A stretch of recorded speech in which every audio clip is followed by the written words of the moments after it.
That's the Can I drop number something right one there? thing. Can I drop something Yeah, right go there? ahead. They won't be a man. If you got a problem with Well, me, you come talk to me just straight up. Don't take no advice. that's That's no right. women do that. Women do that. Yeah, that's right. So, Come right to me. Let's come. Let us reason together. You yep. know. You know. And If mm, go ahead, sir. Go ahead. Go ahead. Oh no, I say if you believe what you say to be true, a man will come to another man because he believes what he's saying is true, and he'll come to another man. And his integrity will not let him believe something about another man that he have not went to that man himself about first. Amen. That's what a real man does. He's not Sure. going to just go and say, well, they said it, so I'm going to believe it. No, he's going to go and find out, hey, look, this is what I heard. How true is this? You know, I'm coming to you, and you will hear them say, I'm coming to you as a man. Man. That's man Yeah. code. That's man code. That's like, I'm coming to you, man, being real. I ain't coming to you shady. I don't have no gun on my side. My gun is another way of saying, like back in the Western days, I take my holster off and lay my gun down, put my bullets, everything down. This is what they do. Let's talk. You know what I mean? And that's how you do it. But when they want to have their gun on and their holster on and then tell you take yours off, don't even think about talking to them. They're coming in wrong already. And that's what a lot of them do. Here's what Come I at have you found. wrong. Yeah. Here's what actually they come at you as if they're superior and condescending because I've had that experience before. I was at an interview years ago in Wrightstown, Maryland, and I came in with a briefcase. I came in with a suit and tie, and the pastor was like, "Well, hey, you're not like most musicians." I said, "What do you mean?" Because most musicians are. And he was like, and he stopped himself. I said, "What were you about to say, pastor? Go ahead and say it." No. I said, "Go ahead. You in your own church." I did reverse psychology. You in your own church. No one can stop you. You in control. Go ahead and say what you're going to say. Right. Because most pastors think musicians are stupid. I said, "Really?" Well, we could not be contemporaries and actually working on the same team if that's what you think. Well, thank you for sharing that with me. Hold on, we got a phone call here. Okay. Elevation Radio 1, how can we help you? You're live.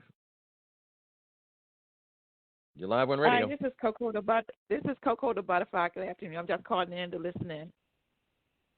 Okay, she's riding along. Okay, God bless you. And so I just called in. I missed what y'all was just talking about. Oh, we're talking about musicians not being respected for what they do. And actually, the preacher that was on air talked about you'll pay a plumber money and sign a contract for the unsaved, but you won't do that, which is called a covenant, which I had to switch the words around for certain pastors because they I don't want to sign no contract. Well, think of it as a covenant agreement. How about that? Okay, but you're going to do this so that you won't have amnesia when it comes time to pay me, which is amazing. Let's get into some music because I don't want to hog this up here. Because of Your Grace by Richard Mosley, and let's hear how that sounds. Okay. Grace, God's unmerited favor. That's why we're here.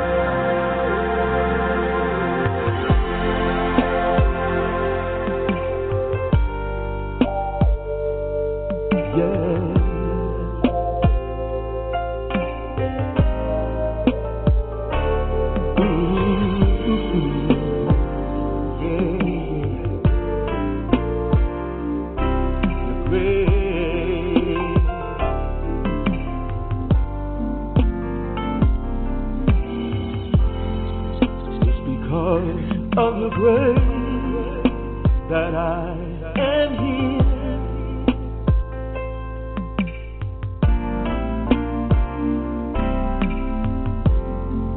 it's by your grace that I have been saved.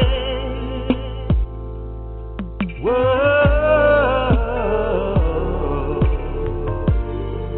your love surrounds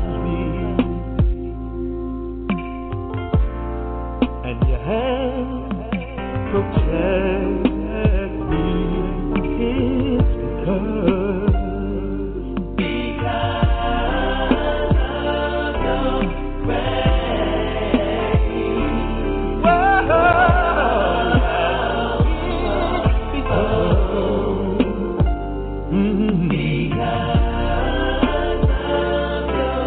grace.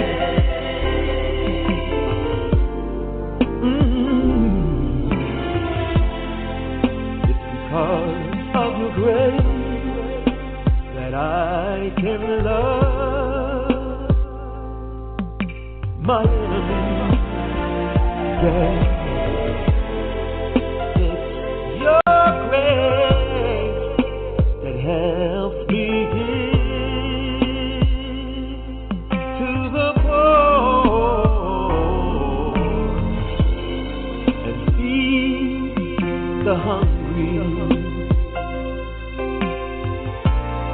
and bless them that thirst is because of your grace. All right. Before we get too far, and before my wife passes out, ring the bell. So, Mighty Queen, what do you think of that one? I like that. Oh, I like that. Coco that Butler likes song. it. Okay. Yeah. All right. That song has a lot of grace to it. I love it. Oh, she loves it. Mellow, settling. It's a song that I can. Beautiful. Well, Yeah, it's so beautiful. these are two girlfriends, Rich, Coco and the butterfly, and and the queen. Oh, okay. So if they like it, I mean, Okay, because So we butterfly gotta, don't like nothing. we gotta watch that man talk. We gotta watch that man Yeah, talk now. Yeah, the butterfly don't like nothing. Hold on a second, we got another phone call. It's hard to beat one. You got Y'all two. are crazy. Oh my gosh, two. One woman is like 5, so 2 is like 10. We can hang it up. You're gonna get me put off the air. Okay, we got another live call.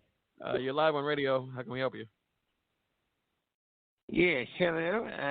Can I speak to Steve, please? This sounds like Howard G. Oh my God! What are you doing off work? What are you? Probation? Am I on the air? You're on the air. I've been listening to Steve for about 55 years. I know he's old dirt. Yeah, it's me. Yeah. How y'all doing today? We are fine. Doing good. Fine, thank you. Good. Hey. Hard work, working every day, 7 days a week, never takes a break. That's Hard right. working man is so big. That's right. I mean, hard work. I know y'all know who that is. Work. No. You know, and he still managed to find a way to bless us with that beautiful music. You know? So I just want to say congratulations to you, all your hard work. That's right. There you go. All right. Well, oh, Lord. We're doing impressions. So, yeah, this is a serious program. Hold on a second. This is a journalistic. Did y'all know what I was? I didn't know he had. Is that radio? Talent. Yeah. Is that radio? That's radio. Yeah. One and only. The one and only. That's right. Lord have mercy. The one and only. That was all I asked. Yep. And so we want to get too far out of here. We're trying to get back to the serious part of this situation. Is that okay? All right, get to it. I know for myself that I have asked I've played for a lot of churches in my time, but I've asked one particular church I played for the most. I asked for a pay raise after 9 years, Rich, and the choirs were growing, the music was, building the church up. Everybody was happy. The deacon said yes, but only one man said no. And guess who that man was? Who? The pastor who benefited the most. I knew that because if you had to ask for the raise, we knew where the problem was. You shouldn't have had to add ask because the head one would have did it anyway when you saw you putting all that work on you. Yeah, $50 after 9 years, and no. As a matter of fact, to be quite frank, it's been like 22 years. I went back again, and I got another no. Mm-hmm. I have never received a pay raise in the 22 years that I've been here. Wow. Amazing. Wow. Matter of fact, what I get, and maybe you don't, I don't know about you, but I have experienced this before also after all these years of playing, is that now I'm a pastor, but the pastor church doesn't recognize me as a pastor. He doesn't call me pastor. He doesn't even call me Steve. He calls me musician. And I've had that experience. Because they have a code. That's another code that you're not anything unless I say you are. Because, for instance, because if say you are a pastor, and I'm gonna make it real quick because we got to stay on this topic. But say you're a pastor and you're from another church, and you somehow end up becoming a member at that church. You don't come in as a pastor until that pastor sees you as a pastor, because you lose your rank when you come in there. But what that tells you is titles don't mean nothing anyway. So even a pastor is not a pastor based on a title. He's only a pastor based on his service in that, as he leads in that. You know what I mean? That call. Yeah. That's what makes you who you are, not the title. It's just like a musician. A janitor can say he's a musician and sit at the keyboard. But if he can't play the keyboard and do what musicians do, his title means nothing. And you're right. And we are also taking for granted, I read somewhere that if a musician is in the church for a number of years, they think he ain't going nowhere. He'll be here forever. Sure. He'll be here till he dies. Right. when you roll out, like, what'd you leave for? Oh, my God. We miss you. You should have missed me when I was there. Right. What happened to basic respect? What I sit and watch. You may have done it also. When it comes to anniversaries, most of the money goes to the pastor.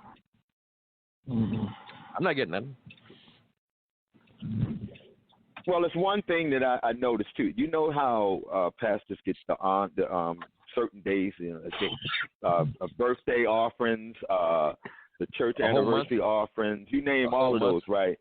The whole month. You name all of those. Yeah, but they'll tell the musician, I can't afford to give you a raise because of this, because of that, because of this. And I don't ask because this is me. If I got to ask you for a raise and I know what I'm doing, you done just told me, so I actually basically leave it up to God. If an opportunity comes, God is the one that's going to say, hey, he did everything he was supposed to do. God is the one that's going to take me to the next level anyway. I know that automatically. So I ain't even going to ask you. If you don't do it, I'm not asking. So it's that amazing. right there alone, that alone is like you shouldn't have to really ask. And then, because automatically, it's just like you're telling somebody that knows for beyond a shadow of a doubt what you services or what you've done. They looking right at it. As a matter of fact, if it wasn't that good, they would have told you to go anyway. Right. So they're eating your food, but then they tell you it doesn't taste good. But they keep asking for seconds. What about them putting their finger in your Kool-Aid because you can't sing? The pastor can't sing. Ain't got no musical talent in his pinky toe. Yet he's always trying to tell me what to play, what to try to sing. Yeah, right. Like, come on, man. Right. Get out of here. Right. Well, that's because a lot of them have not recognized that just because you have the title as a pastor or you're a leader. One thing is a secular series that I look at, and that is Star Trek. And Captain Picard, he knows everything pretty much, but he has people who know better at what they do than he does. So he'll always ask them, what do you think about this? And they say, Captain, we think you should do blase, blase. And he say, make it so. You follow me? Yeah. But we'll get pastors who figure because I got the title, I know more about this than you do. No, you do not. You don't know nothing about what I do, really. You think you know because you know a little bit, but you don't know. So what you should do is leave it up to me, and you will get more out of it if you let me handle it than you just getting involved. And that's in any auxiliary, really. All you're there for is to delegate. You follow me? With the vision, you have a vision, you delegate. And then let that person take care of their part of that vision because they know better about that than you do. You just said something because most pastors